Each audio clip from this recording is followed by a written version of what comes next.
અને આ સાથે સીધું સેટમાં હવે આગળ વાત કરવી છે વડોદરા મહાનગરપાલિકાની અણઆવડતની, જેના કારણે લોકોએ વારંવાર હેરાન પરેશાન થવાનો વારો આવે છે। મનપાની બેદરકારીના કારણે તંત્રને મોટું નુકસાન થયું છે।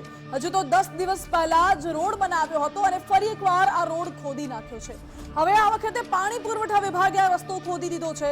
ભૂતળી ઝાપાથી લઈને આર્ય કન્યા વિદ્યાલય સુધીનો આ રસ્તો બનાવાયો હતો। હજુ 10 દિવસ થયા હતા આ રસ્તાને અને તોડી દેવામાં આવ્યો છે।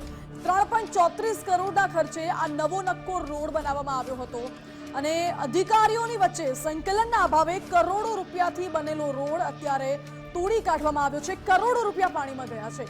નવો નક્કો રોડ તોડી દેતા સામાજિક કાર્યકરે પણ વિરોધ વ્યક્ત કર્યો હતો। લોકો પણ અહીં હાલાકી ભોગવી રહ્યા છે।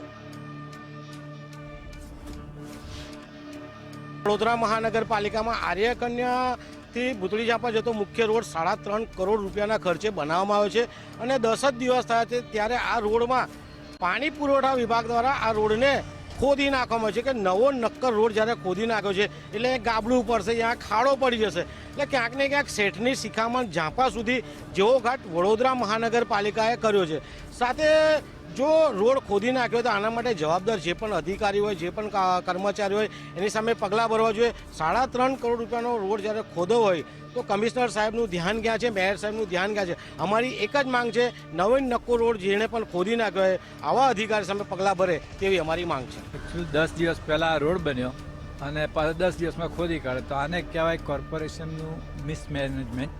કોર્પોરેશન એટલો બધો ટેક્સ ઉઘરાવતા હોય તો પબ્લિકને રાહત મળે એવા રોડ તો વ્યવસ્થિત આપવા જોઈએ અને અમારી સોસાયટીની બહાર નીકળતા જ આ મોટો આવો એક રોડ ફરી વખત ખોદી કાઢ્યો। સંકલન બિલકુલ અભાવ છે। સંકલનના ભાગરૂપે રોડ પ્રોજેક્ટ દ્વારા દરેક ડિપાર્ટમેન્ટને કાગળ પણ લખેલા છે કે જે પણ કામ કરવાનું એ કરી દો, રોડ બનવાનો છે।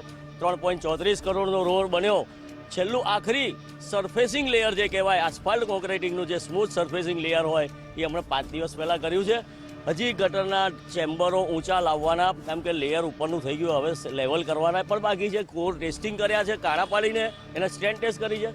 હજી આ પત્યું નથી ત્યાં આગળ તો આ 10x10નો પાણી પુરવઠા વિભાગ દ્વારા આવીને ખાડો ખોદ્યો, વગર કારણે ખોદ્યો, કોઈ લીકેજ નહોતું।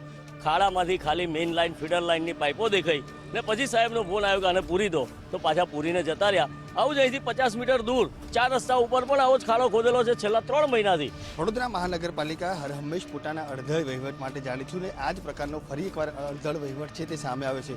ભૂતળી ઝાપાથી આર્ય કન્યા સુધી 3.5 કરોડના ખર્ચે આ જે નવીન રોડ બનાવવામાં આવ્યો અને પાણી પુરવઠા વિભાગ દ્વારા હાલ આ રોડ છે તેને ખોદી નાખવામાં આવ્યો છે। મહત્વની વાત અહીંયા એ છે કે જે રીતે સંકલનનો અભાવ છે તે ક્યાંક ને ક્યાંક અહીંયા જોવા મળી રહ્યો છે, કારણ કે જે રીતે વાત કરવામાં આવે તો હર હંમેશ ક્યાંક ને ક્યાંક પ્રજાના જે ટેક્સના પૈસા છે તેનું પાલિકા છે તે આ પ્રકારે વેડફાટ છે તે કરતું જોવા મળી રહ્યું છે। વડોદરાનું જે કોર્પોરેશનના જે રોડ પ્રોજેક્ટ છે તેની સાથે પાણી પુરવઠા અને ડ્રેનેજ વિભાગનું કોઈ પણ સંકલન નથી તેવું અહીંયા સ્પષ્ટપણે જોવા મળી રહ્યું છે અને નવું ખમીસ ખરીદી અને થીગડાવાળું પહેરવું પડે તેવી સ્થિતિ હાલ અહીંયા જોવા મળી રહી છે। ખાસ કરીને વાત કરીએ તો આપ જોઈ શકો છો તે રીતે આખો આ જે નવીન રોડ છે તે બનાવવામાં આવ્યો ઘણા વર્ષો પછી આખો આજે વિસ્તાર છે કે જેને આ નવીન રોડ મળ્યો, પરંતુ ક્યાંક ને ક્યાંક અધિકારીઓના અણધડ વહીવટ અને સંકલનના અભાવના કારણે આજે આ રોડ છે તે ખોદી નાખવાની નોબત આવી છે।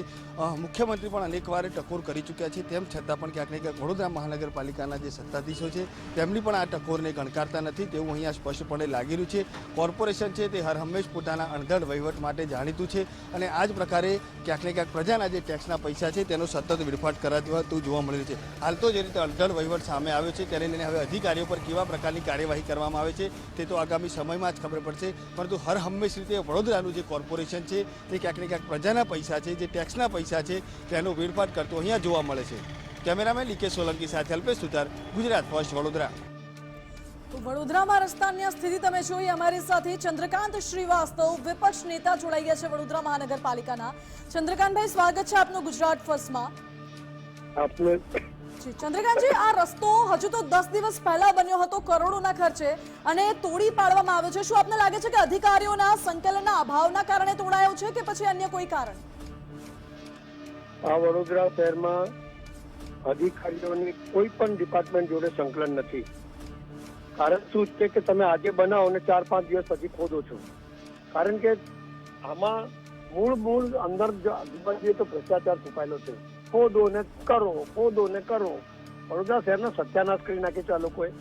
કઈ ટેલિફોન વાળા ખોદી જાય, કઈ ગેસ વાળા ખોદી જાય, કઈ પાણી વાળા ખોદી જાય, કઈ ડ્રેનેજ વાળા ખોદી જાય, કોઈની જોડે કોઈ સંકલન નથી.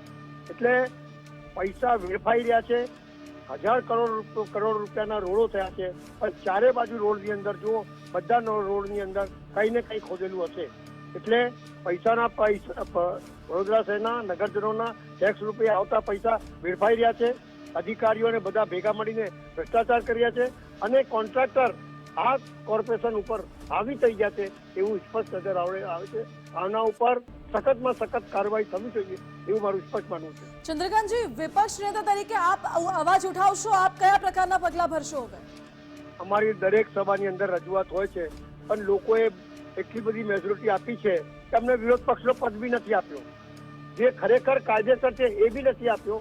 અહંકાર અને અભિમાનમાં ડૂબેલા લોકો કોઈની કોઈ વાત સાંભળતા નથી અને પ્રજાના પૈસા વેડફાઈ રહ્યા છે એવું નરી આંખે તમે જોઈ શકો છો. જી ચંદ્રકાંતજી, આભાર આપનો અમારી સાથે જોડાવા માટે. એટલે સતત વિપક્ષના નેતાઓ કહેતા આવ્યા છે, પરંતુ આ પહેલીવાર નથી. અગાઉ પણ આ પ્રકારે અનેક વિસ્તારોમાં રોડ ખોડી દેવામાં આવે છે અને હજુ તો રોડ નવા નક્કોર હોય ને આ રીતે વડોદરા તંત્રની અણઆવડતના કારણે પ્રજાના ટેક્સના કરોડો રૂપિયાનો વેડફાટ થાય છે.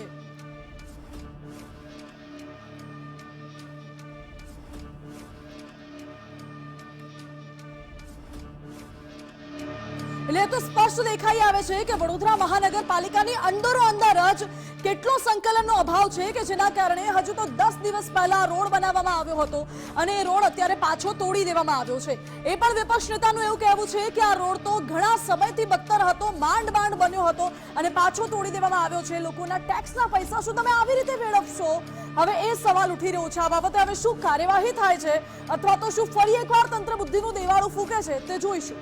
સીધું સટમાં અત્યારે બસ આટલું જ. વધુ સમાચાર માટે આપ જોતા રહો ગુજરાત ફર્સ્ટ.